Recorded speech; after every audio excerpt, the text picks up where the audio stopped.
La cuisine rodriguez, c'est plutôt du maïs, haricots rouges local, comme on dit, les patates, manioc, les ourites, et puis les poissons, qui est frais, local. Puis moi, mon client, ce qui m'a fait découvrir, c'est une cuisine traditionnelle, les produits de base, qui m'ont revisité à ma façon, vu qu'ils m'ont bien voyagé. Moi, une petite touche personnelle, mais avec les produits locaux.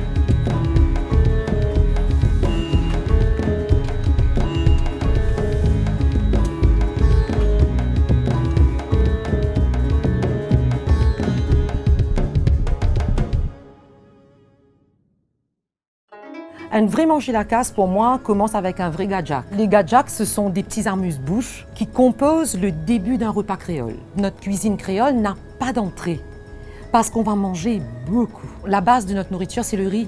Après, il y aura toujours un grain.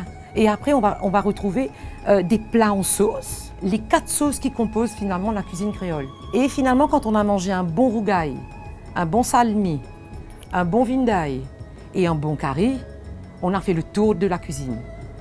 Et toujours accompagné d'un petit chatini. On va faire un lamous zanana. Et c'est ça le vrai petit dessert créole, simple, avec son petit rhum arrangé. Recevoir comme les Mauriciens savent faire, c'est quelque chose de quand même assez unique.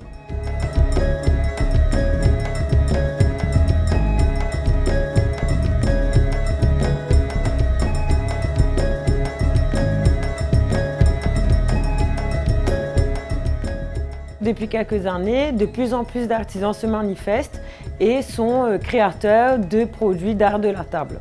Donc, ce qui nous permet aujourd'hui de proposer à des chefs tels que Nizam des produits de qualité, faits main, avec une vraie signature mauricienne.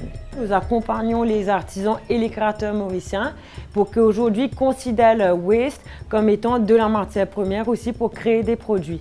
Donc, au sein même de la processus de création, nous on encourage justement tout le pôle artisanal mauricien à utiliser et à faire usage de son waste et de le transformer dans de nouveaux produits ou sous forme d'étiquettes ou de labels en lien avec leur storytelling.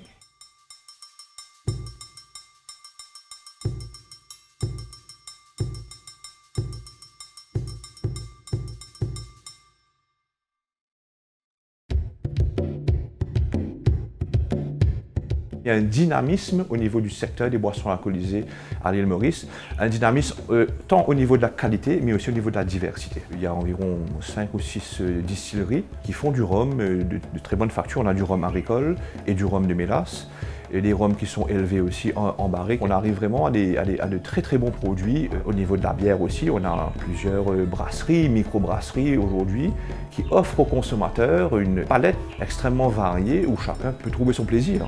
Le litchi, c'est un fruit typique de Maurice. Je me suis dit, voilà, le litchi sera mon cépage à moi. C'est un nouveau cépage, c'est le litchi. Avec Takamaka, on a réinventé le vin local. Nous produisons Takamaka à ce jour 5 types de vins. Effectivement, je peux revendiquer que ce sont des vins de terroir, des vins 100% mauriciens.